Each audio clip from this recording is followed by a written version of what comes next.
fantastic start to your week. Want to talk a little bit about, well, the race that really only matters, or I should say the only race that matters, that race to the bottom line. Man, I am still sweating, just getting out of the gym, still hot, still sweaty. Drink me some purple Gatorade. Tux is first. Dan, what's up, Tux? All right, so a little bit of a topic that I've been dodging a little bit lately, and primarily I've been dodging it because, well, it's answering a question that seemingly everybody has, and that question is, when is Dodge going to update the platform? When is Dodge going to do something new, something fresh with the Challenger, with the Charger, with this LX platform? So, being the patient businessman, I guess, that I am, I wanted to hold off and really kind of dive into Q1 2021 versus Q1 2020 numbers. But suffice it to say that Dodge has absolutely no reason to change this platform. If in the hearts and minds of public spent dollars are concerned, right now the Challenger picked up, 25 something-ish like that percent year over year. It basically put it neck and neck with the Mustang. Now, to break down the numbers, it works like this. Q1 2020, Mustang sold 17,000 units. Now, that's not breaking it down for GT350 and this Mustang and that Mustang. It doesn't break it down at all. It's just the brand Mustang. Challenger, as a brand, up 20 some odd freaking percent, crushes the field, by the way, coming in at roughly 15,000 units. Again, up 25 or 28% over the previous year. And let me explain to you what that means. Mustang was down a little over 4%. Challenger was up 20 something percent. That is a growth rate that, although maybe not sustainable, is unbelievable given the climate that we're in today, both political and everything else. The big, bad, scary American muscle car with a lot of genetic roots to Germany, let's face it, it's basically a hot-rodded version of an old E-Class Mercedes, is trouncing growth numbers for 2021. So what's the use in updating it? There's really no reason to. The molds, everything that makes that car has been bought and paid for at this stage of the game. It is nothing but profit margin coming into the year of 2021. So why change it? Challenger is walking away with the marketplace and is gaining ground on Mustang. A scary proposition when you think about it, considering that Mustang has owned this segment since, well, almost forever. Now, let me kind of put it to you another way.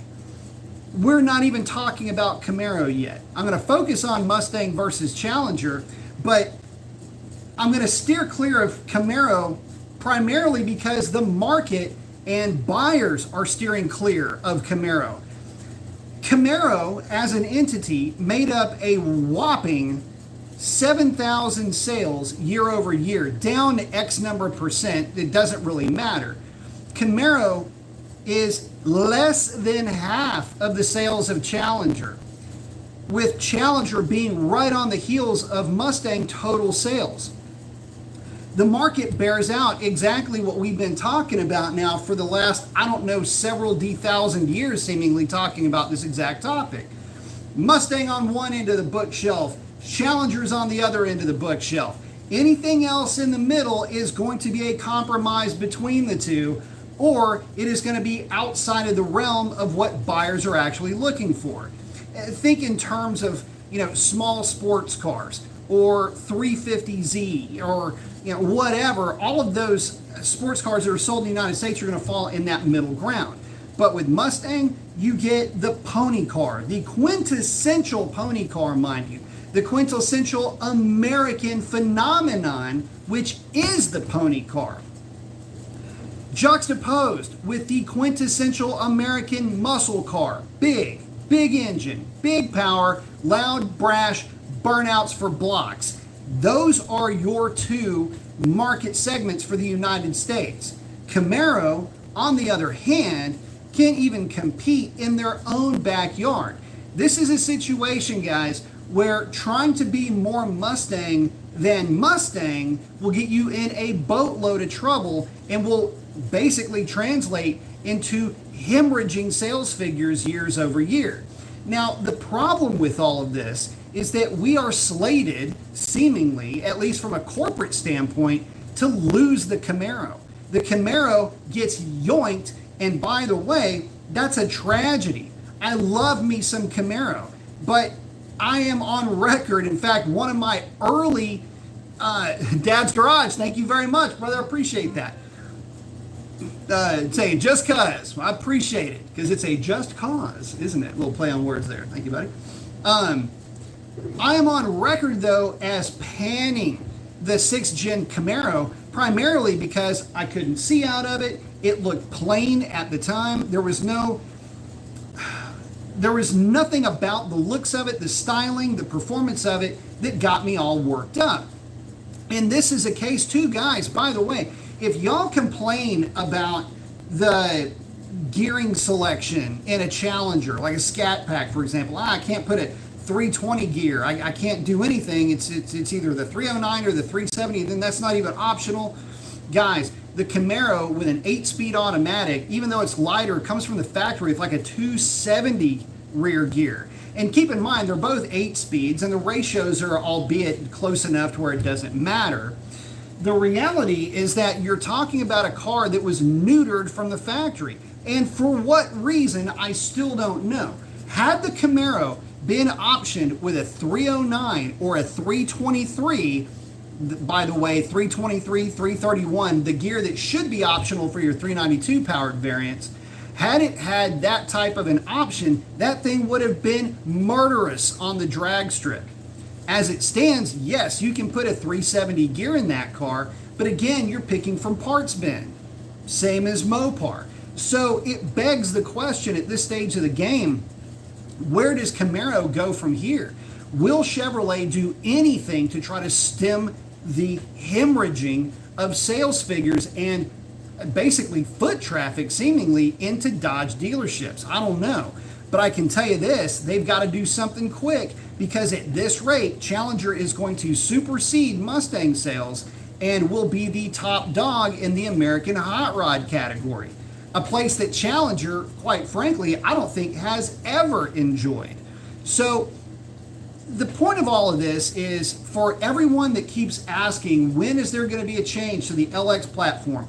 When can we expect something different? Oh, I just want it to be lighter. Guys, the only group of folks that are saying that are the ones that are taking these cars to the drag strip or that are trying to do roll racing on the street. Yeah, I get it. It's, well, legal at the drag strip. And by the way, tire for tire, let's talk about drag tire for drag tire. That Mustang doesn't want a whole lot to do with a Scat Pack. And street for street, roll for roll, that Challenger doesn't want a whole lot to do with that Mustang. They live in two separate worlds. They can coexist. The Camaro doesn't seem like it's existing well in either one of those worlds. Again, it's not butch enough and not muscly enough to be a muscle car like the Challenger. And for all of its great handling and whatever's about it when compared to the Mustang, it just cannot out-Mustang the Mustang, not only from a styling point of view, but from an ergonomic point of view as well. It just doesn't measure up. And because it doesn't measure up, again, we're going to see sales figures trend the way that they're trending in that very low 7,000 unit per quarter range. Not necessarily a good thing. And, you know, I'll go on record as saying that I would be surprised from a corporate standpoint if Chevrolet doesn't start to seriously consider 86ing the Camaro at this point. So anyway, let me catch up with you guys, and I'll jump back into my ramblings here. Let's see. Multiple Mopars. What up, brother? Hope you're doing well. I need to chat with you, by the way. Tuxedo saying, do anything cool today? I just worked. Worked, and I cleaned up a lot of rubber and dried up. Well, I shouldn't even say dry. So the other night, not last Friday, but Friday before last, when I took the car to the track and it was like freaking blistering hot, they had prepped the track. I ran the car on a hot track and it was slick and greasy and coated the inside of both of my wheel wells with VHT. And if you've never done this before, it's one of the more, it's one of the grosser things that you've got to try to clean out of your car. You can't really tell. I still have some of that stuff, that VHT and rubber mix just kind of in my fingernails. You can't get it off. It stains everything. So anyway, I was able to get a big portion of it, basically about the size of a baseball, out of that thing. So anyway, that's about the coolest thing I did today, other than hang out with my wife. Let's see. Kobe's saying, hello, B. Got the arm flex. I like it. Michael Corleone is in. I like it. Got the arm flex. Sinister Red Eye saying, happy Tuesday, Mr. Mason. What's up, man? Happy Tuesday. Tux is saying, we're talking about Dodges. Yeah, that's kind of the name of the show, bro. Mr. Blacktop saying, what up, B. Mason? I like it. Got the arm flex and the fist bump. Don't forget to duck around. Moto X saying, hey, NorCal Brian. What's up, Moto X? Good seeing you, brother. Missing me some NorCal. Alex is saying, there are times I consider trading in the Challenger for something cheaper, at least until I make another promotion or two and then get another one. Maybe the next version, but I just can't do it. Well, the funny thing is that a lot of people would agree with you because there are a lot of folks buying a lot of Challengers right now. Kobe's saying, is Charger up as well? I'm not sure because I was just doing the two doors. Lightgrid saying, B, what Gatorade you drinking? Purple, baby. You know my Gatorade of choice, purple and green. They're my two favorites. And if anybody ever calls them by their actual name, because I have no idea what this is, I just know it's purple. If anybody does call it by an actual name, it's somebody you got to look out for. X is saying, what up, Fest B? Got the arm flag saying, glad to make it in for another live stream again. I like it. Thumbs up. Oh, Anthony's saying, what's going on? Wish I could have been there for Sunday's chat. Or Saturday's chat, rather. Let's see. Tux asks, do you know why steering wheels lock up when the car is off and the steering wheel only turns the vehicle is on? That is a security feature. That is why they do that. Mark's saying, hey, Mason, honestly, I think about trading in my RT for a Scat Pack since the trade value of my RT is basically brand new car value right now. True that.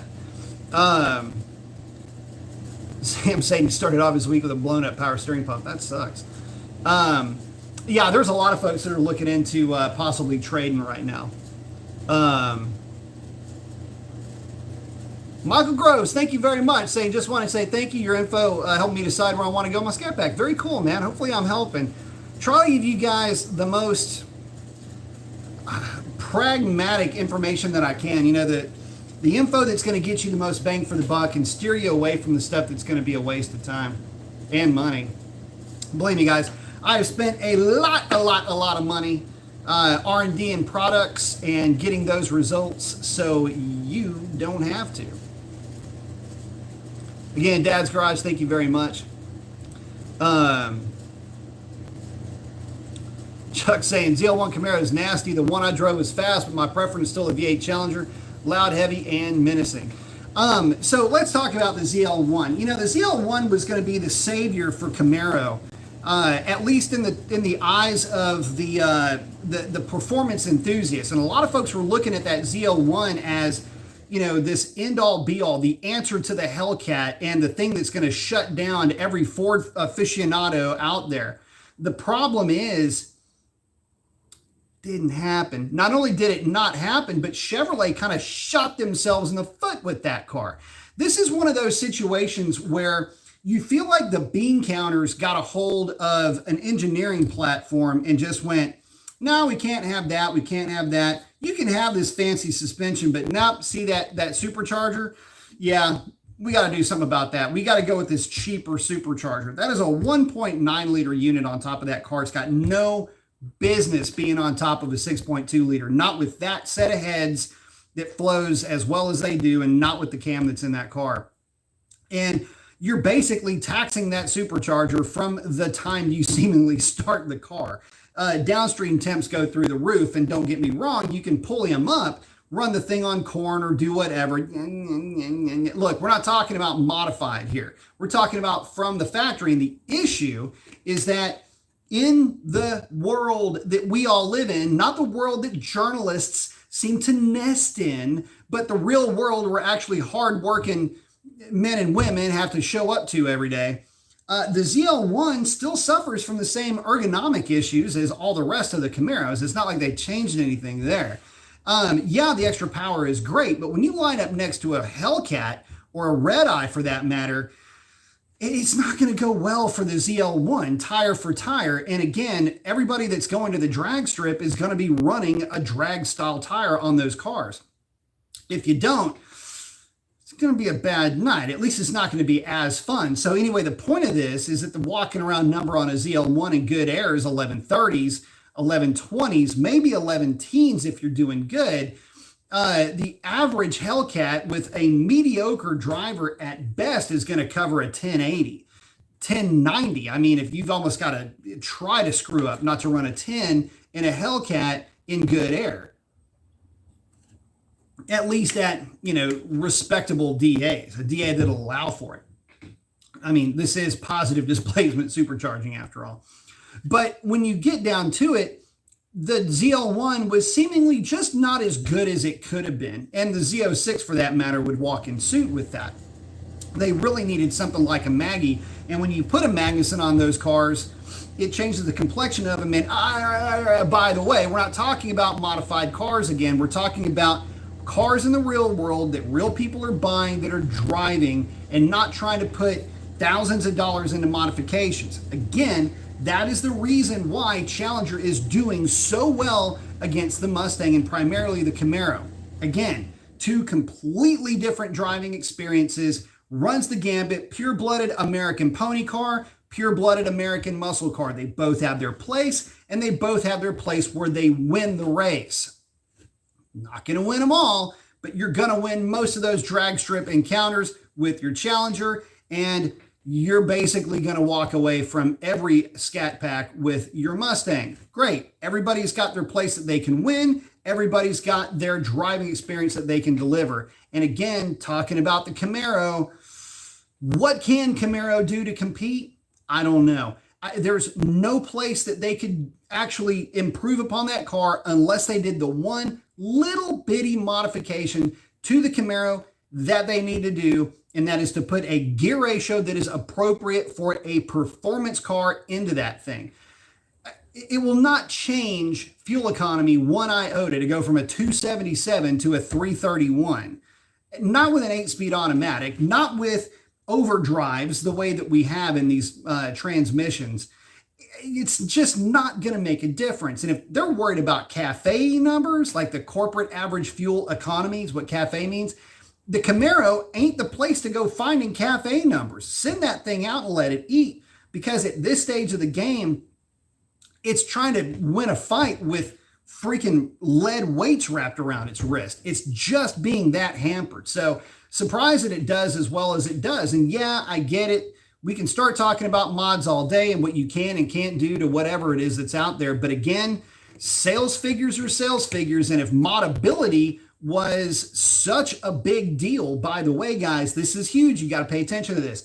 If modability was such a big deal and buying a car based on its potential as opposed to what it promises initially from the factory drove sales, then the Mustang and the Camaro would be running away right now from the Challenger. And the exact opposite of that is taking place.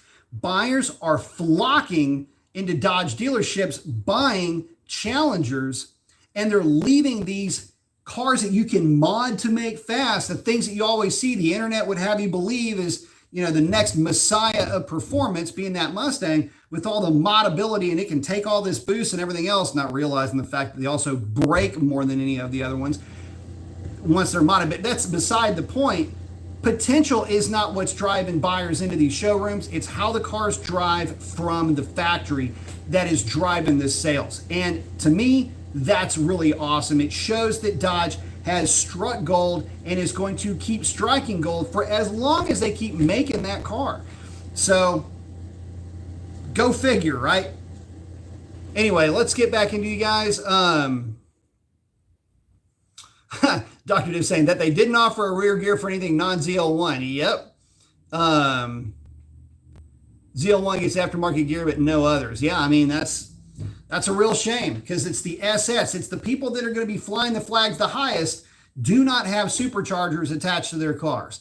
The guys that are at the drag strip primarily are the ones that are going out there with naturally aspirated cars on a drag pack, maybe on a drag pack, but at least on a drag radial, and they're going out there and having fun on the weekends. You've got to do something, manufacturers. You've got to do something for those guys to give them an edge. You've got to do something for those guys that are flying your flag the highest, that are allowing you to make these flagship hot rods possible. You got to do something for those guys because the way that it sits now, nobody seems to be. And the aftermarket can't do anything to help because these rear ends are non-serviceable. Anybody else notice that? Can't service the ZF, can't service, I guess, the GM. I don't know enough about that to have an opinion. Seems like the only one that is serviceable is the Mustang. But even there, let's not forget that the folks that are buying that car, the vast majority of them will not ever modify them. They're going to drive them the way that they come from the factory and enjoy them because they are enjoyable to drive from the factory. Sean saying, I'm kind of torn. On one hand, I'm happy for the Challenger sales. On the other hand, I don't want complacency and I want a refresh car as soon as possible, a CUDA or something. You know, I would be fine if they did something along the lines of the new Viper. You know, I would be cool with that. Maybe a lighter weight version of the existing LX platform. Use some aluminum somewhere or, you know, some composite or shit, I don't know, something along those lines. But don't forget what got you here. Being the big, brash, bully American muscle car is what got you where you are today. Changing that recipe would be a bad idea, in my opinion. Some frog guy saying Camaro is always held in check by Chevy and the Corvette. They can never make it more powerful than the Vet. Every Vet owner would cry. It's kind of stuck. Yeah, and the funny thing is that it really shouldn't be like that anymore with Corvette basically being its own brand. The sad thing is that Corvette is the Corvette overshadowing the Camaro is kind of a weird thing because it seems a bit artificial where the Corvette, especially now, is basically crowding supercar territory. If not in performance, at least in looks. And that Camaro has got to be able to do something. I mean, look, let's face it. You've got the Copo Camaro, the Cobra Jet, and the Drag Pack. All three drag race cars. Granted, they're not registerable vehicles, but you get the idea. Ain't nobody making Drag Pack Corvette. Ain't nobody making Drag Pack Charger. Ain't nobody making Drag Pack anything other than Challenger, Mustang, and Camaro. But yet here we are not allowing the Camaro to be competitive in the real world, not some $100,000 rich dude's toy, but in the real world where, you know, you got some guy in his, you know, 20s that's sweating his ass off to make his car payment, his rent payment every month, that just wants to go to the drag strip and have a good time, eat a hot dog and call it a night. That guy is at a disadvantage already just pulling out of the car lot. So, you know, Camaro, and would that even change anything? Would an optional rear gear for the Camaro drag it up from 7,000 units to 10,000 units? Would it be able to pull maybe 3,000, 1,500 from Mustang and Charger combined? I don't think so. I don't think that it would. I think the damage is already done in the fact that the car is not very ergonomic to sit in and not very comfortable to drive just in general. I think that's primarily the big issue with that thing. It was a great opportunity for them to actually do something to go up against the Mustang with this lighter platform and to beat Mustang at their own game. And in some ways they did from a performance standpoint, but it wasn't enough. And again, if that car just would have had a gear, just a 323 or a 331, the difference, the delta in performance on the street and on the drag strip, much less a closed course or whatever, it can really start to split hairs there, but the performance difference would be even greater. So why they chose, I'm guessing, a cafe number, which over a performance agenda in this case, or at least, the idea that you're going after the Mustang, the fact that you didn't go after the Mustang with the right attitude has got you into this position to begin with. Nobody's going to compete with the Challenger. It's too big, it's too heavy. A lot of things going on that just don't make that an attractive target. But again, Mustang is Mustang, and everybody wants that Mustang money. But ain't a lot of people, apparently, at least on the Camaro camp, willing to do that Mustang thing to get that Mustang money. Everybody wants to be a Mustang until it's time to do Mustang shit, and Camaro just ain't there. So, Moto X is saying that he heard that 2022 is Camaro's swan song year. Could be. Dr. Div saying the ZL1 div can be swapped, but how the hell are you going to find one of those? And you're going to have to pay to re-gear it. True that. Thank you again, Mike. Appreciate that. Mopar saying, call me whatever, brother. Bought a couple of cool cars, C6 ZR1. Just made it here today. I'm in love with this thing. Oh, I'll be giving you a shout, manana.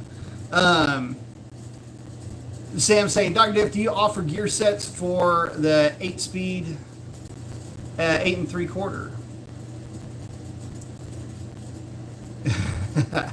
Alex saying, purple Gatorade? Yep. Boom. Actually, I got purple Gatorade and purple Powerade. See, the difference is this. Gatorade has a little bit smoother taste to it. When you're looking to kind of relax a little bit, the purple Gatorade is going to get you there. Now, the purple Powerade, on the other hand, a little bit different story. Now, it doesn't hit as hard as purple Pedialyte, I'll be honest with you. But it does hit harder than the purple Gatorade. Now, the purple Powerade, you're going to know where your money's been spent when you drink that purple Powerade. It's going to get you, and it's going to get you right away, and it's going to spark you a little bit, like, oh, that's a strong flavor. It's got a lot of purple in it. Whereas the Gatorade is a little bit more laid back. Now, if you're going to try to compare them to the purple Pedialyte, I mean, you're already barking up the wrong tree. I mean, that's like pro level purple right there, right? And if you're not in the game, Gatorade is going to get you in the door. Powerade is going to carry you through. But, man, when it is game time, like when you've got to get it on, that's when you're going to switch to that purple Pedialyte. And again, purple Pedialyte, it hits hard. It's a little bit lighter color than the, hold up, let me show you. All right, so you got your Powerade, right? And I know my Gatorade's a little bit down, but you can see the difference in purple. That Powerade right here is going to be a lot. It's got more purple in it. The purple is what makes it all happen. So I don't have any Pedialyte to show you.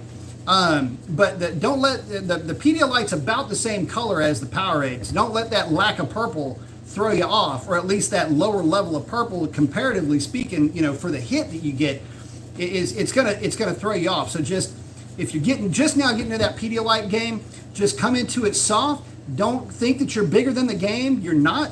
Just let the Pedialyte hit you. It's just a little sip, and that's it. Don't try to go hard in it, because it'll blow your mind too quickly. And that's just how it is. So purple Gatorade after the gym, purple Powerade usually before.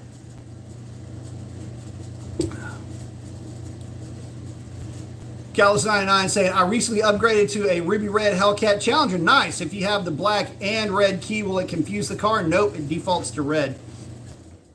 Doctor just saying, at Sam, yes, we do. Same way, the 875. But I'm saying, fast racers know the importance of hydration. Gatorade, water, 50-50. That is correct. You always want to mix it up. You don't want to just go straight Pedialyte. The thing is that you don't want to over electrolyte size yourself. It's not This isn't Brando. All right, it's good for you, but you gotta take it in moderation. Distilled water if you can. But I am a big fan of the Fiji because I'm a little bit bougie when it comes to my water, and Fiji pretty much is at the top of that food chain. So staying hydrated, cutting weight, and putting mass on. I'm always drinking some kind of a water or some kind of an electrolyte drink. So, but yeah, Fiji game all the way. I don't even mess with anything else because I mean, unless it's distilled water out of one of those old milk jugs from the grocery store that you use for like radiator and stuff. That's number one on my list in a jug. If not, then it's going to be Fiji, and that's just because Fiji, that's the good stuff. I don't mess around when it comes to my hydration. Let's see. Hang on just a second. Dr. Dish saying Powerade got that punch. Got that purple. That's right. Mark saying, got to sponsor Mason's purple and green sport drink preference. I love it. Hell yeah. Thank y'all very much, man. I appreciate it. Just saw Dr. Dibbs coming in there saying, hit that like button.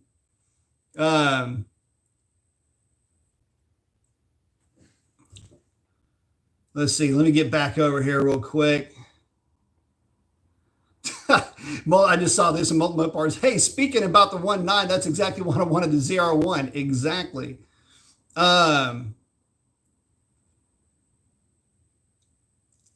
Let's see. Goldberg saying, finally caught a live stream. I like it. Got the arm flex. Got a 20 Scat Pack M6. What mode is best for street fun? Auto, sport, or track mode? Thanks for all your knowledge. For you, it's an M6, so I'd stick it in sport mode. Track, it's a little bit harsh suspension-wise. Street, I like street for the, for long trips, things like that. The good thing about the Scats is that there is a significant difference between the modes, but you've got a Scat, so you got sport and track. I would say sport would be the best one. I know I typically with Shalandra, I always ran Shalandra in sport mode.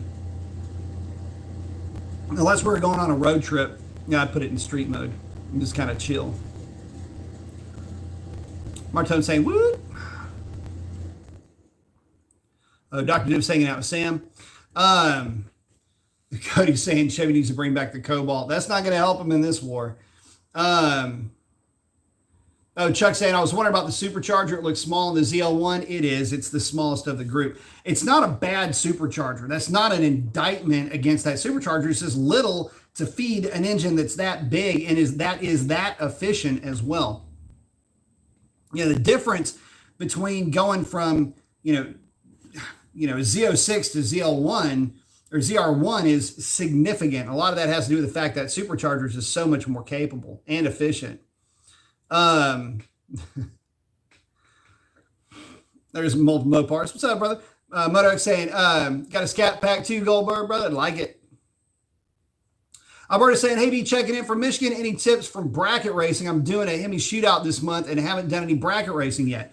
The trick to bracket racing is, number one, have the right tire. Get you a set of Hoosier DVRs for the back of that thing. Those things will hook on a dirt road, and you don't have to melt them in the burnout box. Just get out of it. Just do your rotation, move about 5 feet out of the water, light them up real quick, just until you see smoke waft off of them. Get out of the throttle and stage the car. Now, here's the trick to bracket racing, and it's going to be in your consistency. Obviously, cutting a good light is real important.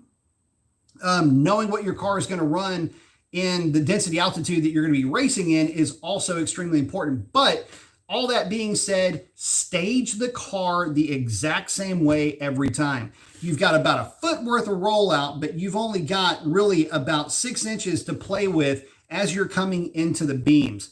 Get the car and just kind of nurse it through pre-stage. When you stage that car, inch it into the beams, and you can do one of two things. You can either shallow stage the car, which will show a better ET at the end of the track, but it will technically take you longer to cover the quarter mile, or you can deep stage the car. So what a lot of guys like to do in bracket racing is you light the top pre-stage, you light your staged, and then you roll past that and you deep stage the car, where you basically turn that light off.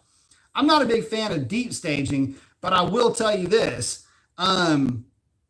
It works in a race. It allows you to be ahead by about 6 or 8 inches. My argument to that is just deep stage the car. Just shallow stage the car. Just barely tickle those bottom lights in the stage, on your stage lights. Go on yellow and try to be consistent with when you leave. That'll be the easiest way for you to cut the right light that you need. Plus, if you get a little bit antsy on the light, it'll give you a little bit of a cushion as well. Again, the experienced guys will deep stage, but they are really savvy with that light. Really savvy guys will lights also shallow stage, but in this case, you'd probably be better off to just shallow stage. Brian says, my 2020 GT 10R80 beat a ZL1 stick shift twice. That's not uncommon, by the way. He asked me to pop his head, and then I told him it's brand new, 200 miles. That's, again, manual cars, especially nowadays, just simply don't stand a chance against manuals. There's too much that's involved. You've got, number one, automatics are a lot better because you've got more gears, more gear multiplication. Torque converters are smaller and more efficient. They don't rob the power that they used to. In fact, they're basically on par with a manual transmission car. And of course, the human being just simply can't shift as fast normally. That skill set just isn't there. Lots of reasons for that. Mr. Blacktop saying, just drove a ZL1 LE and loved it. It does feel like it's a little bit held back now that you mention it. Yeah, that's part of my only beef with that car is it just, you feel like it could have been better the whole time. Sam's checking in with Dr. Diff on the gears. Dr. Diff saying the Hellcat was and still is the best bang for the buck when it comes to stock versus stock. The Camaro is much cheaper to modify for the most part, though. Yeah, it is. And that's not doing it any favors in the minds of, in the court of public opinion, as, to coin a phrase, as people will say. Modability just does not play a factor. And keep in mind, and there's a reason for that. A lot of times, guys, when they start getting into that price point of car, they're leasing it. So they don't have, not only there's no reason to modify it because they're leasing it, and because they're leasing it, they really can't do anything to it. You can't turn in some, raggedy old modified car to the dealership. That's not going to fly. So yeah, there's a lot of reasons why the ZL1s just don't seem to get love. Case is saying track mode revs up another 500 RPM on top of sport. It'll always shift under partial throttle around 2,500 RPM and disables 8th gear. Oh yeah, it's track mode. Track mode also opens up the variable exhaust and sounds better. Well, at wide open throttle, all of the variable exhausts go to 100%. It's only track mode that keeps them open all the time.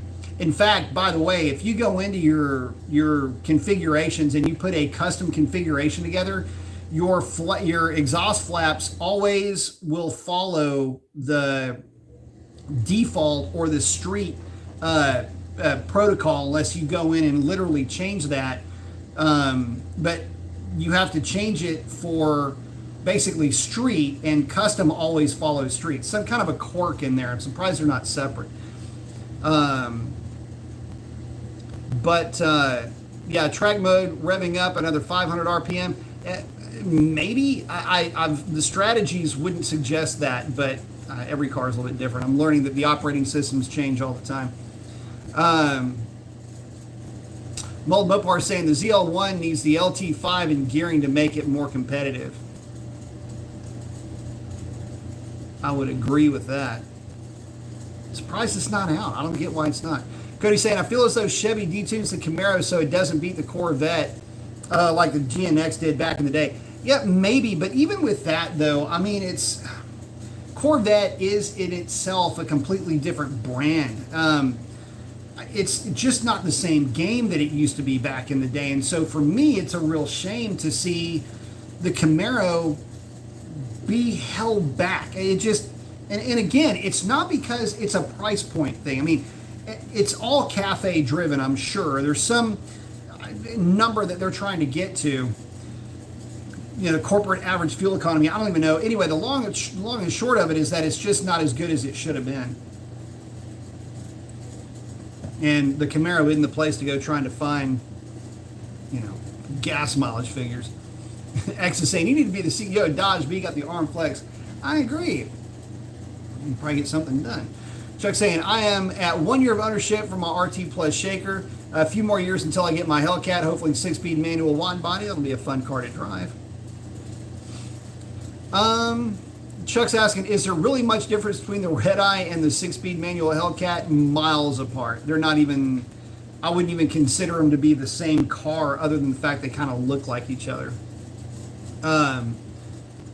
Yeah, in fact, you drive a Red Eye and then drive a manual Hellcat, and you won't even think twice about that manual Hellcat. MotoX saying, Chuck, get your Hellcat soon. Absolutely. Dr. Diff saying, I think the Copo gets a 9-inch strange differential. It actually does. Yeah, that whole car is aftermarket parts.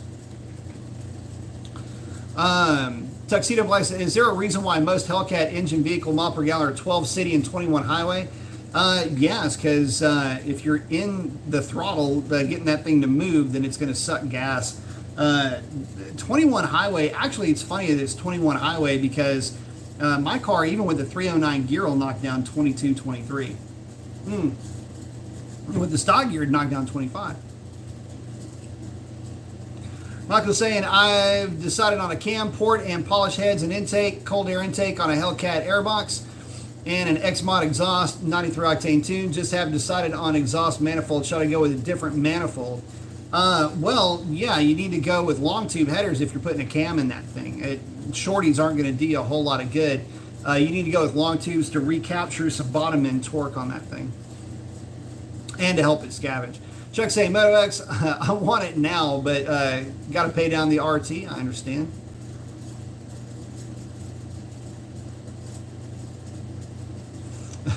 Tuxedo.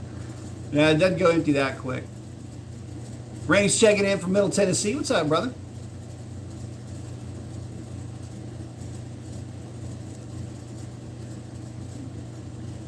PR saying Chevy went into a different direction than Dodge, so to ask Chevy to take the Dodge route kind of doesn't make any sense. Well, what would you suggest? I mean, they need to take somebody's cue. They tried going after the Mustang, and that got them basically less than half of the sales of Mustang. To ask them to go in any direction like Dodge did would be at least a step in the right direction, considering that Dodge is up 25% year over year and is basically selling roughly the same number of cars as Mustang is, which is to say over double what the Camaro is putting down. So from a marketing standpoint, Chevy's not striking gold with anybody the way that Dodge is and Ford is. So they need to do something. They need to take a page out of somebody's book, because whatever book they're reading isn't getting them to where they need to be. I hate to say it, but this might be the last full year. Maybe next year is the last full year of the Camaro. After that, who knows? We'll be without a Camaro again. So if you don't want there to be a Camaro anymore, which would be a shame because there's so much potential. I know I don't like really talking about the potential, but they got to do something, or else the platform is just no longer viable in the North American market. Dr. Dip Power, he got that punch for sure. Dr. is saying he loves the chat. Thank you, buddy. Thank you again, Mark. I appreciate it, guys. Dr. Dip saying, y'all hit the like button. Chris is saying, thanks for the purple talk, B. I mean, somebody's got to educate you, and that's the thing. I don't want y'all coming into this game unawares. You got to know where you're coming from when you start getting into the purple game. And again, I've already polished off the Gatorade, but another one over here. So let me show y'all again, just so you can see, because I know if there's some of y'all out there that needs this knowledge, this is going to be important. So Gatorade Zero, a little bit light. We go with the zero because we're trying to stay away from that sugar, but it's light. Doesn't have as much purple in it, so it's going to be easier on you. It's going to be a little bit smoother. Powerade, on the other hand, it's got more purple in it. It's going to hit harder than Gatorade, but it's not smooth like Gatorade is, so it just depends on your mood. If you're in that hard mood, you feel like going hard in it, then the Powerade is going to be where you're going to want to turn. If you're looking to chill, kind of take it easy, then that purple Gatorade Zero is what you're going to be looking for. Now, if you're just looking to go amp crazy, then that's when you step it all the way up to the Pedialyte. And again, don't let the color of it fool you. Pedialyte's got all the purple, and it will straight up turn you inside out if you hit that too hard. It's going to hit way harder than Powerade, and the way it hits versus Gatorade Zero, it's not even the same game. So again, I don't have any of the Pedialyte to show you, but again, it's Gatorade Zero, then Powerade, then your Pedialyte, and then from there, I mean, there's nowhere else to go. That's your trifecta. So you're going to win either way. Just know your game, know your skill set. Don't try to jump into that Pedialyte game if you're just barely getting into G0. Step it up slowly, work up your tolerance, and then you'll be all right. Doctor is saying sport mode knocks those shift pressures up and shift timing down. Sometimes, not always. They'll hold the shift points longer. Sport's kind of a mod way to deal firm shift. Oh, it depended on the shift ID. That is true, because it's all over the board, honestly. Sour Knight saying, Dr. Diff and Speed Shop, salute. Dr. Diff saying out Sovereign. Rain over there. Hey, it's freaking hot here in California. So yeah, it's been doing nothing but raining. We get these scattered showers. These rain cells come in and just bomb us for about, I don't know, like 30 minutes to an hour. It's just this rainstorm, boom, lightning and everything else going off, and then it just quits, turns everything into just wet and stank and steam. Sorry, I saying sounds about right. Summertime is abound. Chuck saying, I'm starting to think the red eye will be my better option. If you're looking to just keep it stock, then yeah, the red eye will be your better option. A red eye with a 309 gear is real hard to beat just in walking around terms. They 60 foot like you would not believe. Some guys don't like the fact that they fall off on the big end when you compare them to a Hellcat with a 309 gear. But that's really neither here nor there. They're a better option if you're looking to keep the car stock. You can put a drag pack on that car and do nothing but change oil, keep air in the tires, clean up the mess that the track makes on the inner fender wells on that thing, which, by the way, I just got through doing. Lots of fun, loads of fun. That's what I was talking about earlier. But and that's all you'll ever have to do to the thing. And you'll have a car that you can, I mean, your great grandkids will be blasting that thing down the drag strip. So all stock, thank you very much. Saying Sire Oil Sign, thank you very much. Our Hellcats recommend 0W40, but that viscosity is super thin for cold start. 040 is good for negative 22. Hold on, wait. 040. Oh, 1040 to minus 13. The idea, yeah, the zero does help the cold start. It's all about, it's just viscosity. So what you have to remember is oil is kind of a funny thing. You have to think of oil the way that engineers think of oil, or else you start getting too mired into the numbers. Modern oils, and the way that engineers will put an oil together in terms of viscosity. You hear in terms of weight, you'll hear it called weight, but think of it in terms of viscosity, thickness, runniness, if you will. A 040 is going to have a viscosity of 0, the same as a zero weight oil at that temperature, at what is in essence 0 degrees Celsius or minus 32 or 32 degrees Fahrenheit. And the big number, the high number, is going to be measured at, and you can measure these out at 100 degrees Celsius or 212 degrees Fahrenheit. And it's really following that viscosity trail, right, within those two ranges. That's what the engineering parameters really are. And when you look at it, at 100 degrees Celsius, 212 degrees, the boiling point of water, typical, like a 10W30 is an easy one to work around because this will kind of make sense. The viscosity, even though it says 10W30, the viscosity is roughly usually 10. The same way that it was 10 when it was at 0 degrees Celsius. So in essence, it's a stable fluidity all the time throughout those temperature gradients. So if you have a 10W40, the difference in viscosity between 0 and 10 is very minor. But the idea is going to be flowability when it's cold. Now, once it gets to, say, somewhere around 70 to 80 degrees Celsius, you're going to be getting close to the max of what that oil temperature is going to be. If you ever notice, by the way, your oil temps in the 392s typically run around 230-ish. Sometimes maybe even get as high as 240. Look at what the viscosity, like if you were to table that viscosity, it still ends up being around 10 at those temperatures. It'll be higher, usually around 13 at the 100 degrees Celsius mark. So anyway, if you're worried about 1040 versus 040 or anything like that, the main thing is just to, if you don't live in an area where it doesn't get super cold, then the oil is already basically at that weight. It's not 0 at room temperature. It's 0 at 32 degrees or 0 degrees Celsius. So yes, there's a bit of a gradient there, but it's not going to be that much, one versus the other.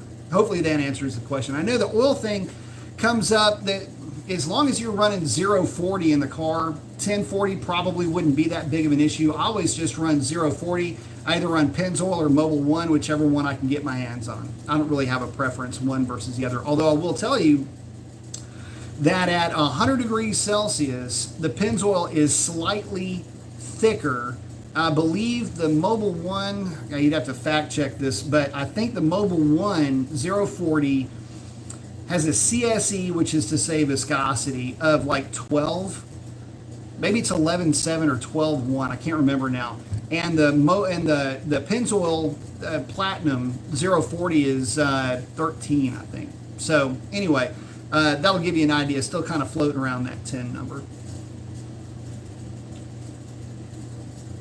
Dr. Div saying, oh, this is a little bit earlier. 51 people watching, 10 thumbs up. Give some love, absolutely. Summer nights hanging out with Dr. Differential. Dr. Div saying, yeah, 1040 is fine. Yeah, I mean, if you're in hotter climates, like I say, it's already gonna, the gradient just isn't that great between the two. What's up, Grape Ape? Like me some grape, man.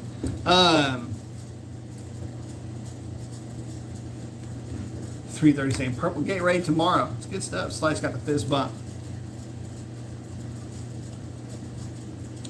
Chuck saying Dr. Deb B is my favorite channel for learning about my V8 Challenger. Cool, man. Hope I can help improve my skills in chatting with other Challenger owners. I hit that like button every time. Thank you. Sovereign saying mini storms. Yeah, kind of. They're isolated cells. They just kind of pop up whenever the Gulf gets hot. You've got just some air comes together. It's wet, goes up into the sky, gets cold, condenses, and falls all on everything and makes a mess of it. Sovereign saying red-eyed demon block. Good stuff. Good internals. Dr. Div's, or Allstock saying, yeah, Dr. Div's straight 30 is good for 23 degrees. Ooh, straight 30 is man, that would be rough. Straight 30, to give you an idea, straight 30 weight oil at 100 degrees Celsius is roughly, the viscosity is roughly 10. That's where all of that came from, was basically making an oil that would flow at cold temperatures the way that it flows when it's hot. That's, our at operating temperature, I should say. And of course, manufacturers want to stick with that 212 degree number, because that's the boiling point of water. Any condensation will boil off, and that's the idea with getting the car to operating temperature, is that if you don't get it at operating temperature, at least get it at least 130 to 150 degrees for an extended period of time. You just don't boil off that water vapor that can condense in the oil.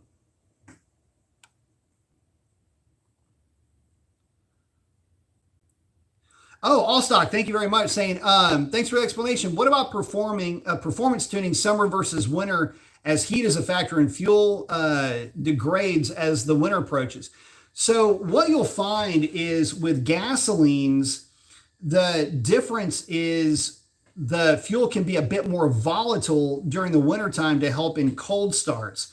That's not necessarily a great thing, as fuel being more volatile can sometimes mean that it is less able to deal with knock. Summer blends typically will be a little bit, the molecular weight will be a little bit higher to keep them from vaporizing as much. It used to cause vapor lock back in the carburetor days. Now with modern fuel injection, that's really not an issue because you're running at such high pressures. But even in the tables in HP tuners, there's a table that says basically, that tells the computer what the pressure needs to be to assure that you do not have vapor lock. And what vapor lock is it is gas that is boiling in the fuel lines. In this case, for fuel injection, or for carburetors, it would be gas boiling in the float bowls or in the fuel lines. And what ends up happening is that gas does not allow liquid fuel to get into the carburetor or liquid fuel to travel through the fuel line, and that makes the thing just not start. So that's a bit of a problem. And until it cools off, you can sometimes have an issue where you're just kind of stuck until the thing cools off. You fire it back up and drive it, it's perfectly fine. But that's kind of the difference between the two. Now, when you get into E85, it's a little bit different story. So E85 will have a higher concentration of gasoline. So E85 may only be E70, E75 during the wintertime because gasoline will kick off. It's more volatile than the ethanol, and it makes cold starting a whole lot easier.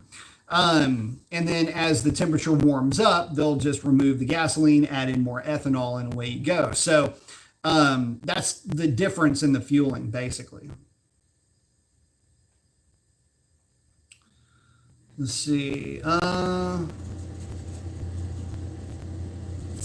Dr. is saying, don't the Scat Pack, Red Eye, Hellcat, and Demon all get the BGE block? They get the BGE block, but just not the same internal. The rotating assembly is different between the Hellcat and the Red Eye and Demon, and Superstock for that matter.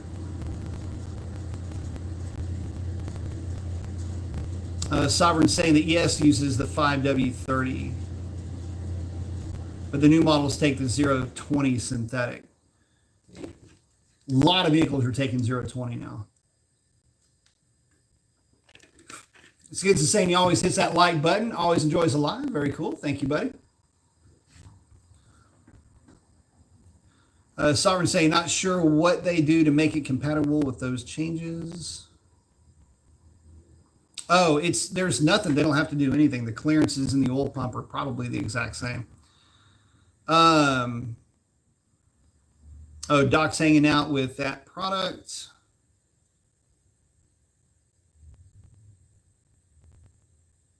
It's got a 309 in stock, maybe probably a 308, yeah.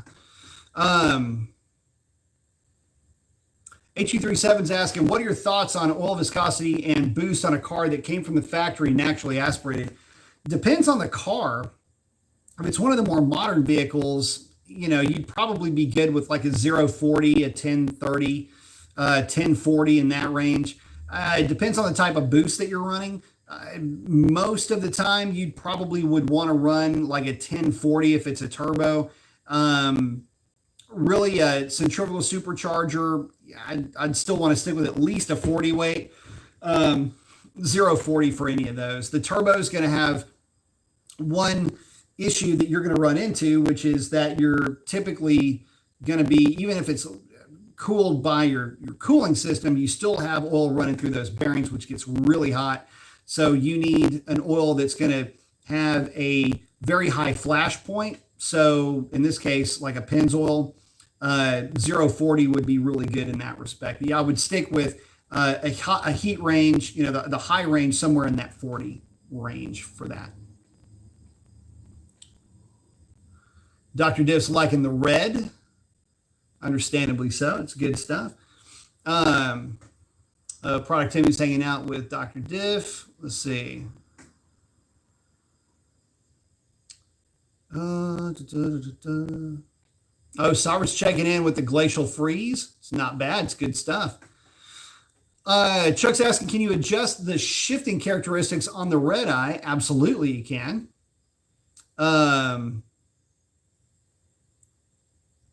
Now, glacial freeze is the white one. Yes, indeed it is. But again, we call them by what they are, the color. So I don't know what glacial freeze is, although I do know that it's the white one because it's glacial. But you got white, purple, you got your red, you got your green, the classic green, can't go wrong with that. The baby blue is good. I like the baby blue also.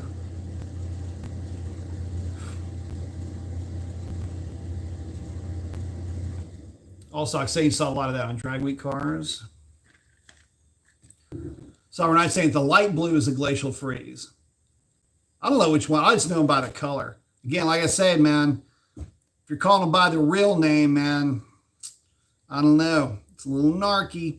Got to go by the color of it.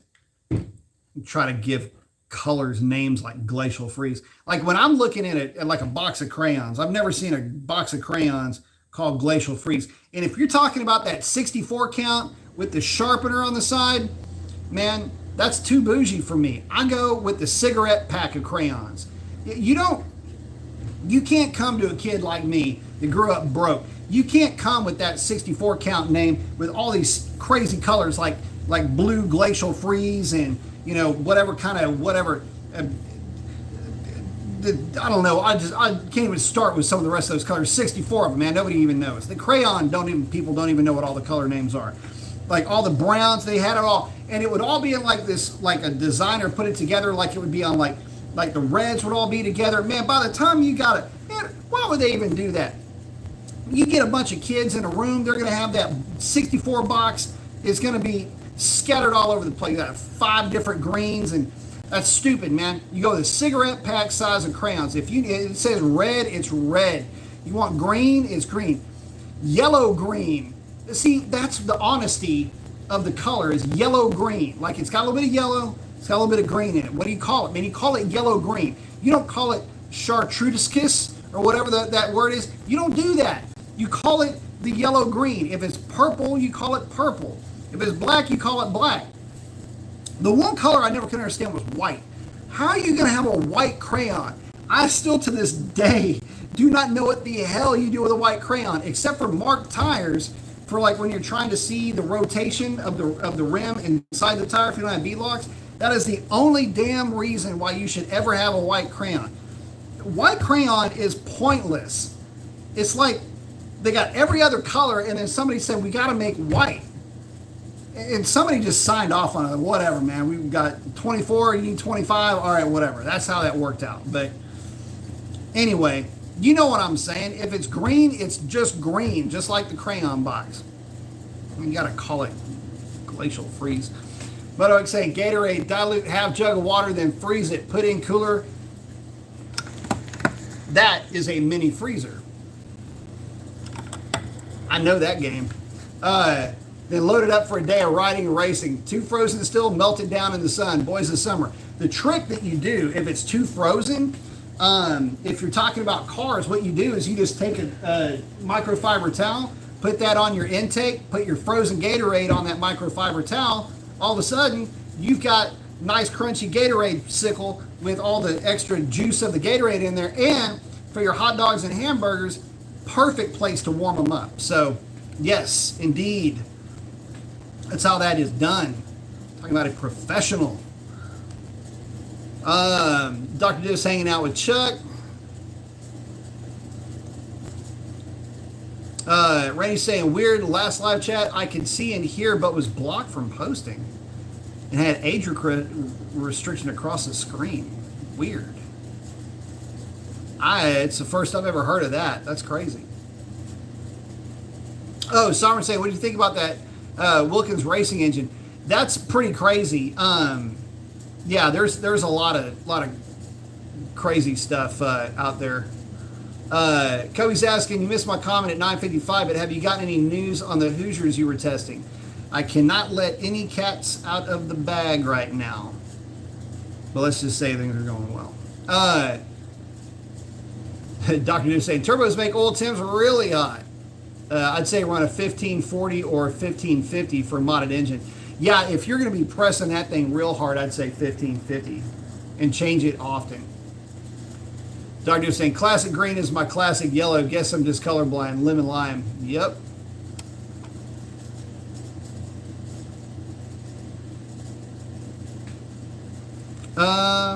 Product saying, B, do you think the stock Hellcat lower airbox with snorkel with cane and filter give 10 to 15 horsepower? No. No, it does not. I'll put it like this. In really hot air, first of all, I wouldn't run the K&N. I'd run the Hellcat filter. It actually flows more. You're looking at maybe 5 to 6, but that's while you're running. On a dyno, you would never see it. But driving down the road, yeah, I would say it does pick up power.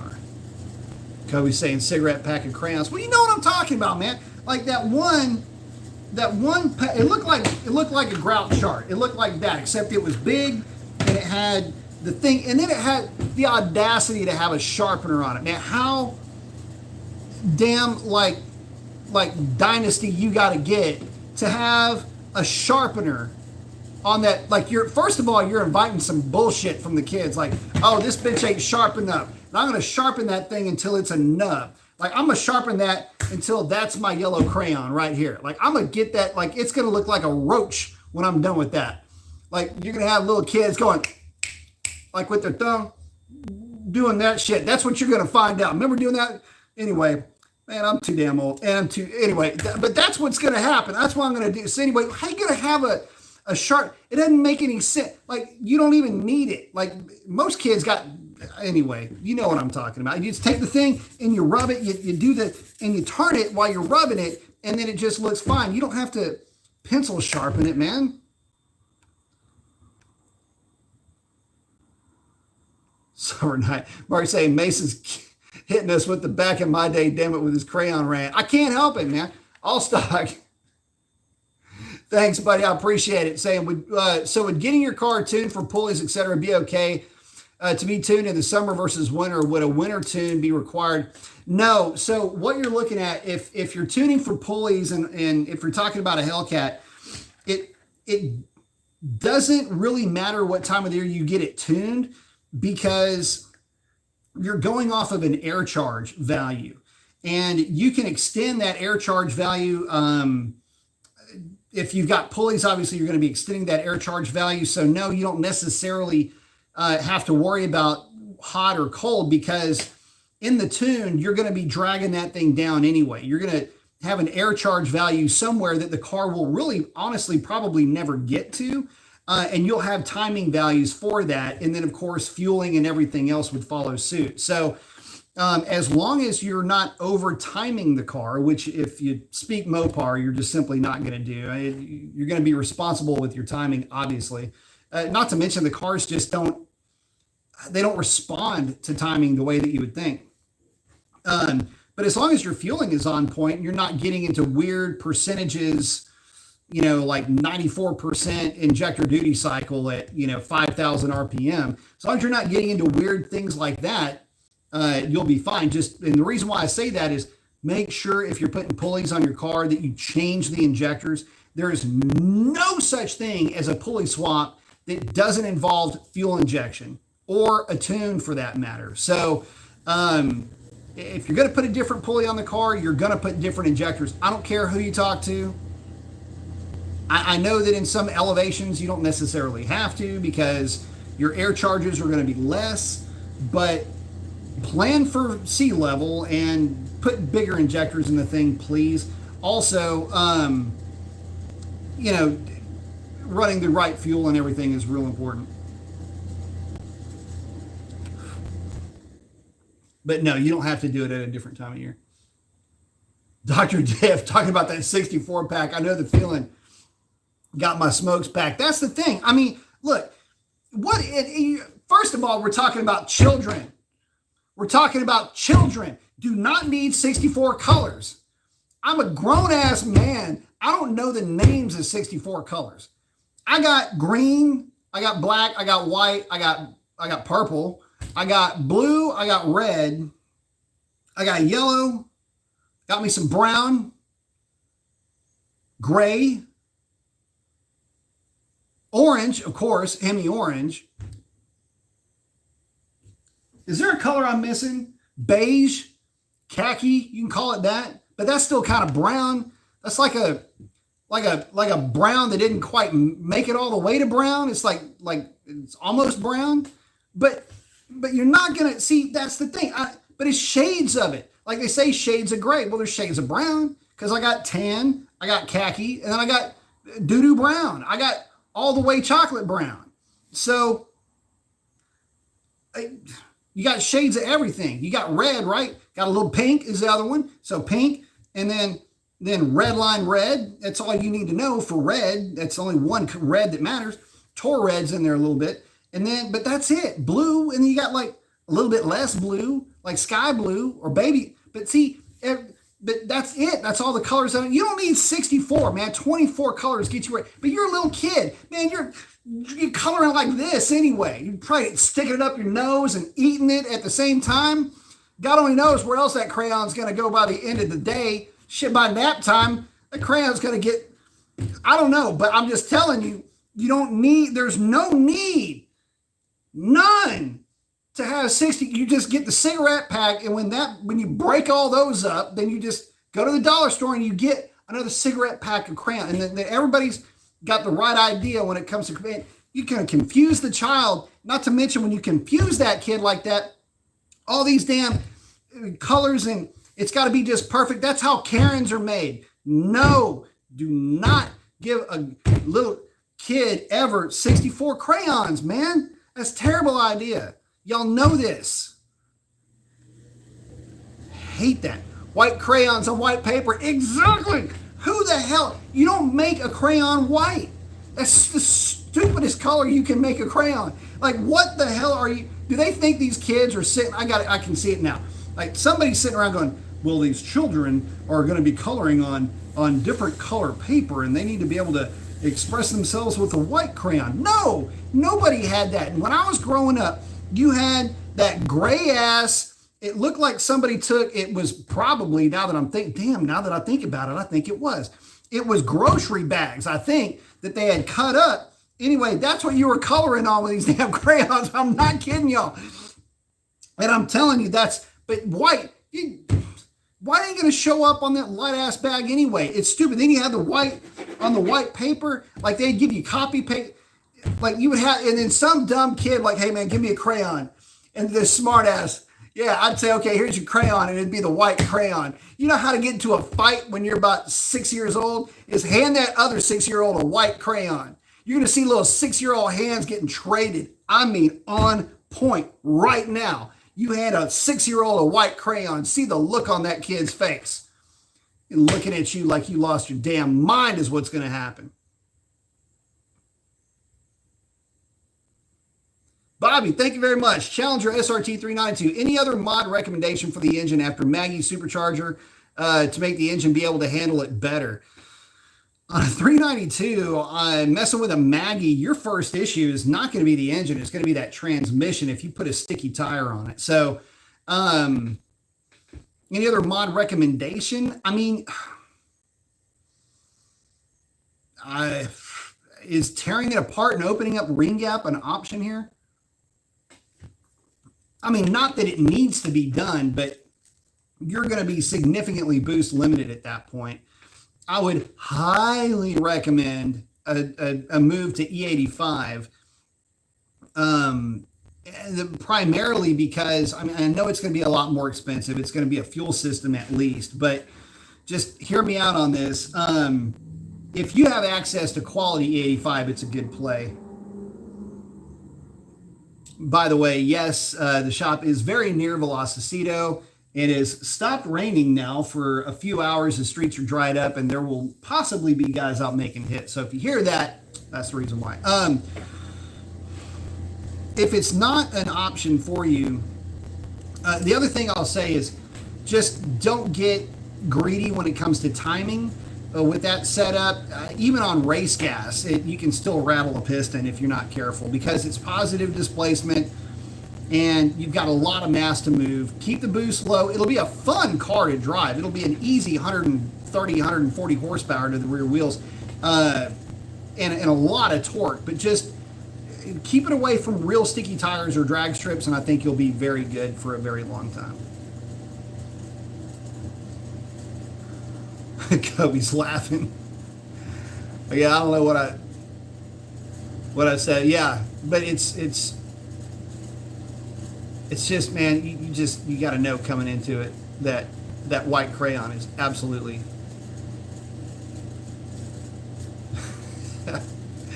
Someone saying mini freezer, hell yeah. So actually, here's the funny thing. Story about the mini freezer. Found that at the dump. Somebody had thrown it away, and dude, I'll do some dumpster diving, man. I'm all about that. I love it. And my wife and I get some pretty cool stuff. In fact, that's where the jukebox came from that I redid. It's got what is it, 12-inch kicker speakers in it now. Anyway, thing rocks. Anyway, long story short, yeah, somebody tossed this thing. I'm going, oh shit, that's a mini freezer. So, yep, mini freezer. Throw the drinks in the morning, at around lunch, pull them, and they're just that kind of just iced up a little bit on the inside. Shake them up, it's like a slushy. So, heck yeah.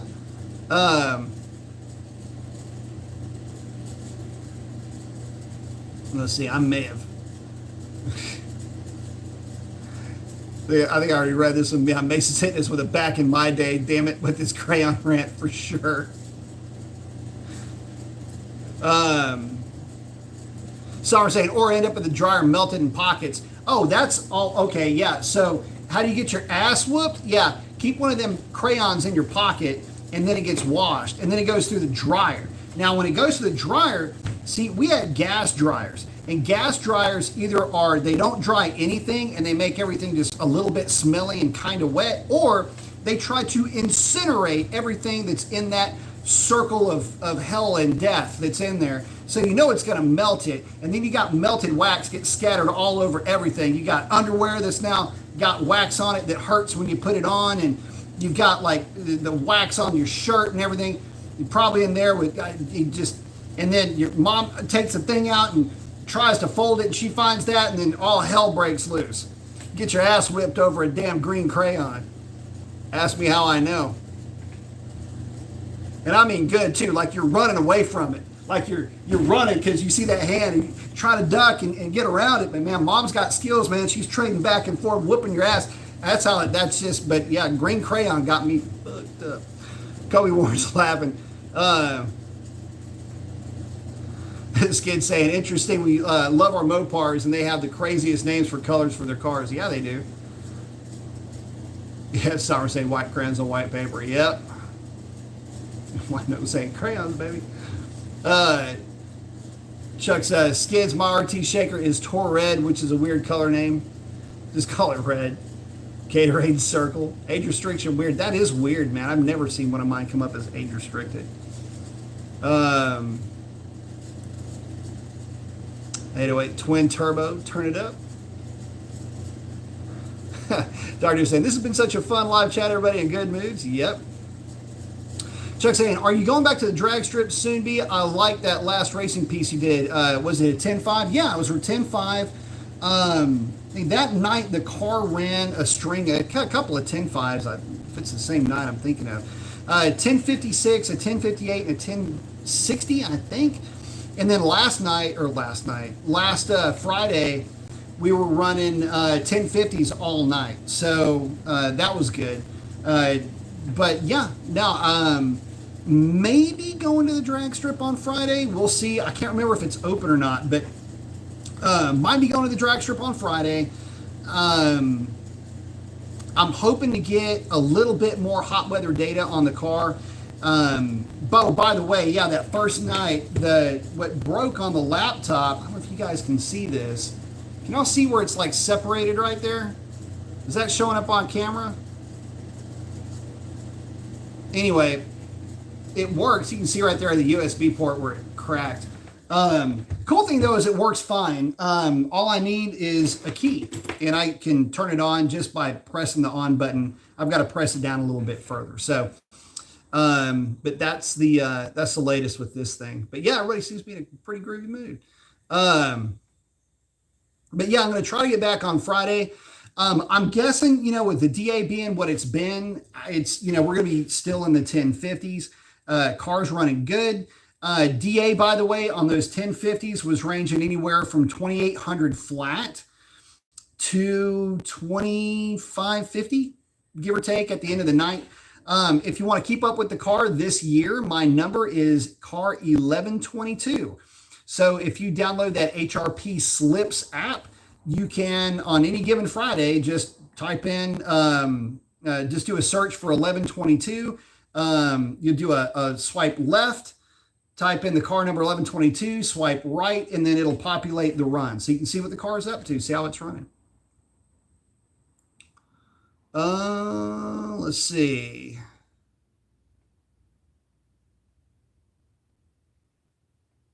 Sovereign saying 5 for the live, man. I appreciate that, buddy. Thank you very much. I just saw something coming back up. Can I make that recommendation for ring gap for 392 E85 GPZ clutches and a lower circle and a lower in a circle D stall? Yep. Someone saying, seriously, they threw a working freezer away? Dude, man, we find all kinds of cool stuff out there. I give away more stuff than I keep. I'll just have little projects. I'll hot ride. My wife will find something that I need to get back to working for her. But yep, all the time, man. Dr. Dave saying even a Cam 6.4 needs injectors for sure.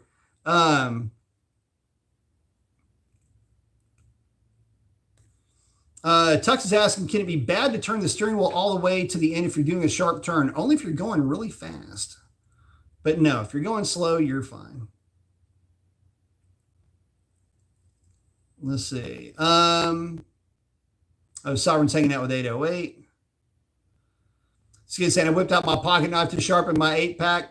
Yeah, I mean, most kids have them. Or you'd have, that your teacher would have like that little sharpener thing or whatever, but not the thing in the box. That was just a bougie play, man. You'd want to talk about like when you're sitting there as a little kid, somebody is like, there's a little something going on, they're showing out, right? Because they got that 64 pack. Like, are you kidding me with that?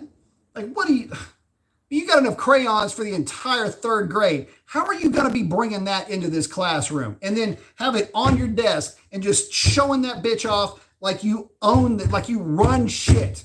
You're going to have that 64 box of crayons like you're the boss up in this motherfucker. And on top of that, going to have the audacity to be all like, no, you can't use none of these. You can't even touch don't even look at my box of 64 crayons. But if you look too much, I'm going to bust your ass. And that's how, and people, but see, you don't do that to kids because they say, all right, you know what? That's cute. That shit'll play here in the classroom. But when we go to recess, that ass is mine. And by the way, you're going to be the last, you better be the last one in this class. Because if you're not, my ass is going to take that 64 count of crayons. And I'm going to kick that sumbitch clean across the classroom, have 64 flying in all kinds of different directions. You can go pick them sons of bitches up when you get back from recess with your 64 count. I'm walking around my freaking 8 box with fucking 3 of them missing. 4 of them are broken in half. Yeah. Sorry. Reliving some childhood memories.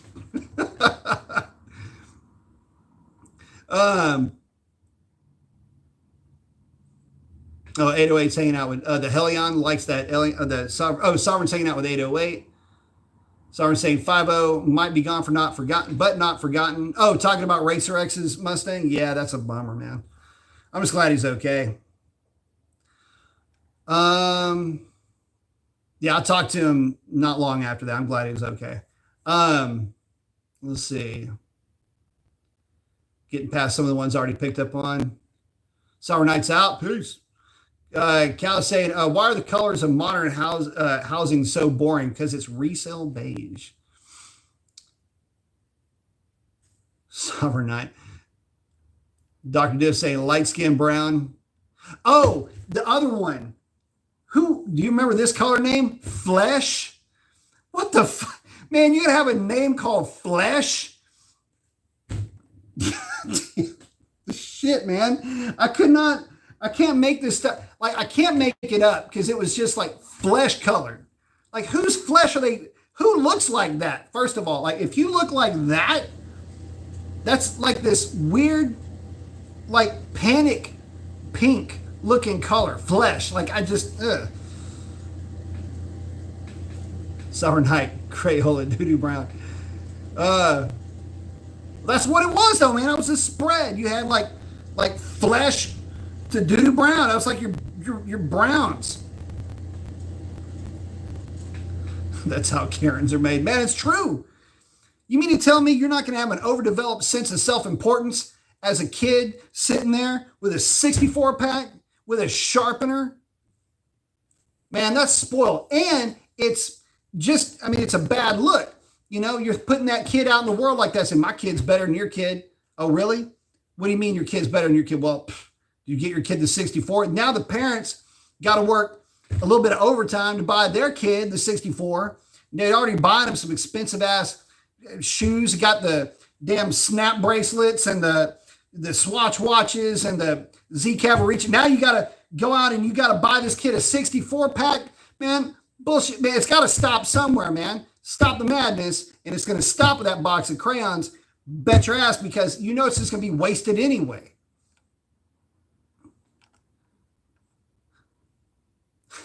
Kobe's saying he's saving the chat. So funny. It's just real talk, man. Counter damn crayons. She needs to talk to your manager. Why? Because the sharpener only gets it so sharp or whatever. It's just stupid, man. You're going to sit there and I'm going to make sure every crayon has this cute little tip and it's just going to be perfect.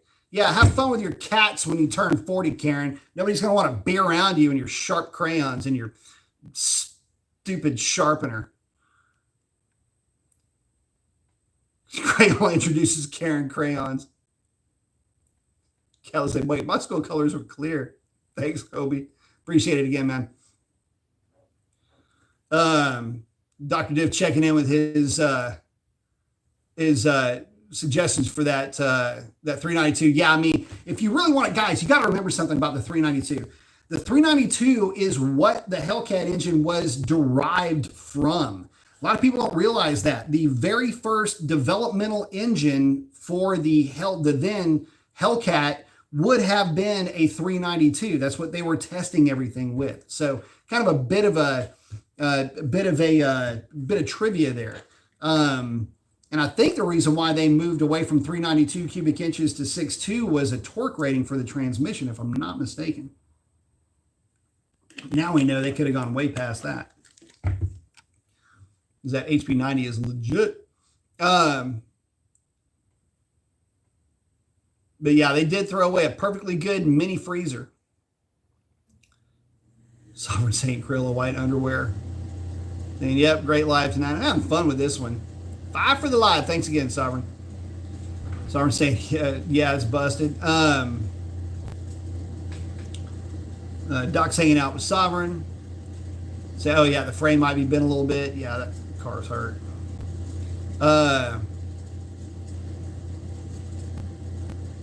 Oh, Chuck's saying 1122 got to be. Yeah, that's the number for this year. I'm going to try to keep that moving forward, but I don't know if their system will allow for it.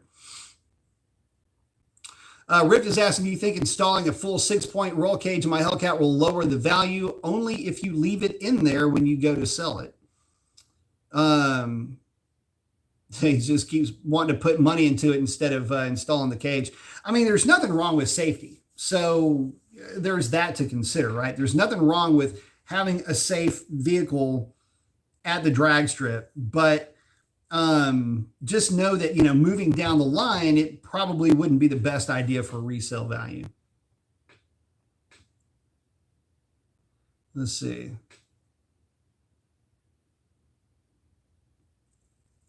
Oh, Doc Dips asked if I can get out there. Possibly. I don't know. It's going to depend on how the back half of this week looks. But I appreciate that. I need to give you a shout too. I forgot to call you today. Got tied up. Someone saying, get that laptop, B.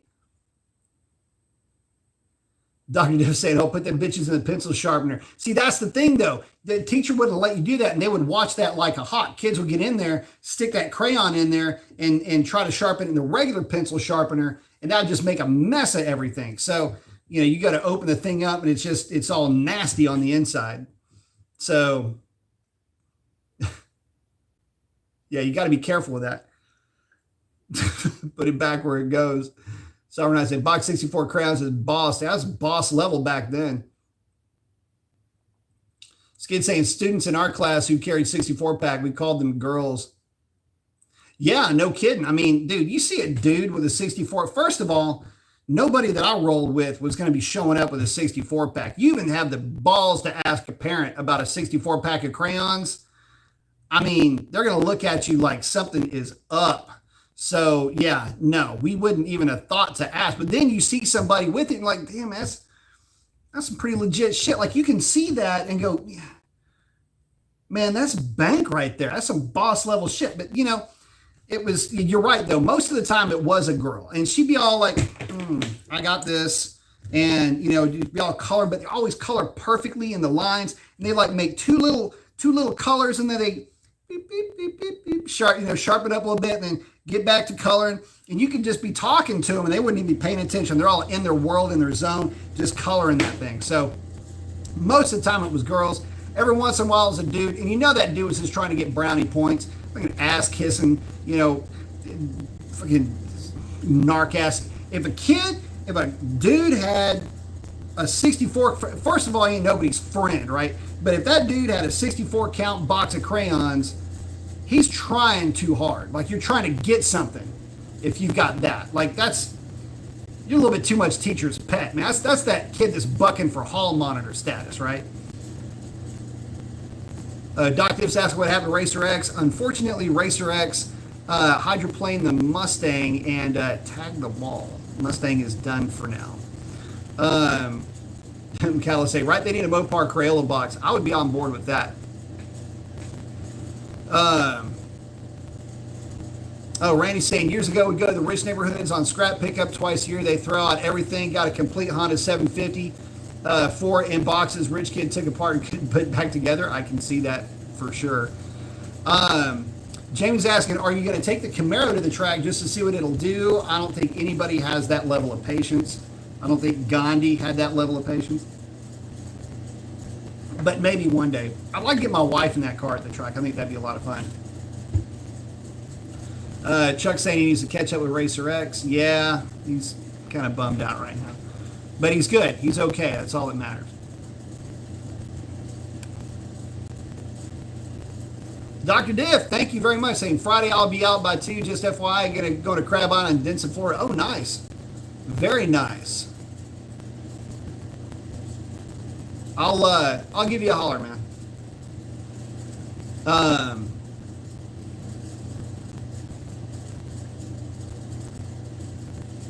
Sovereign's hanging out with Dr. Diff. Orlando's shaking it and saying, what up, buddy, with the arm? I like it.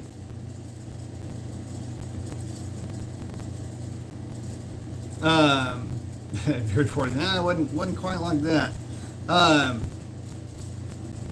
Yeah, show him some love. 330's in with the laughs.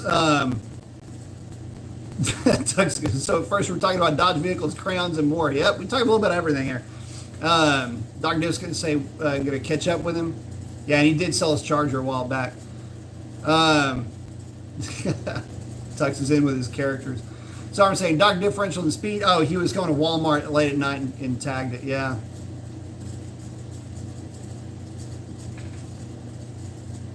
Oh, Mike's saying that pulley issue turned out to be caked on dirt. I've heard about that. A little embarrassment now. I know how to change pulley in a belt. Yep, that's how you learn. Summer saying a dude's only real crayon is a number 2 pencil. True that. Yeah. Wish I could draw like that guy. Mark's saying sucks to hear about Racer X. Yeah, at least he's safe. That's the main thing. Oh, Dr. Div saying, by the way, the mic's freaking out. Chuck saying, time for Dreamland. I got you, brother. We'll see you on the next one. Orlando's asking, Brian, what do you think about, can I run nitrous on my 392 with stock exhaust and stock fuel pump? You can. I would suggest going with a standalone kit, though.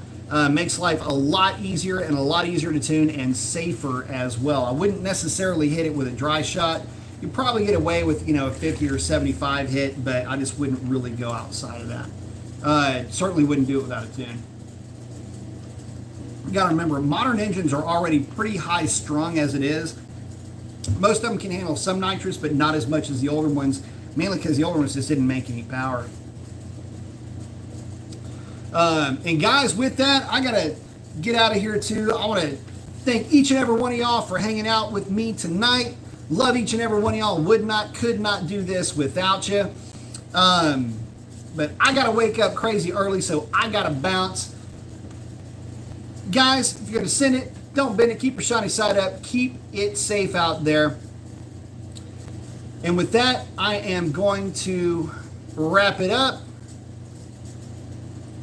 Y'all have a great one. Have a fantastic week, and we will catch y'all on the next one. That's a wrap. Adios.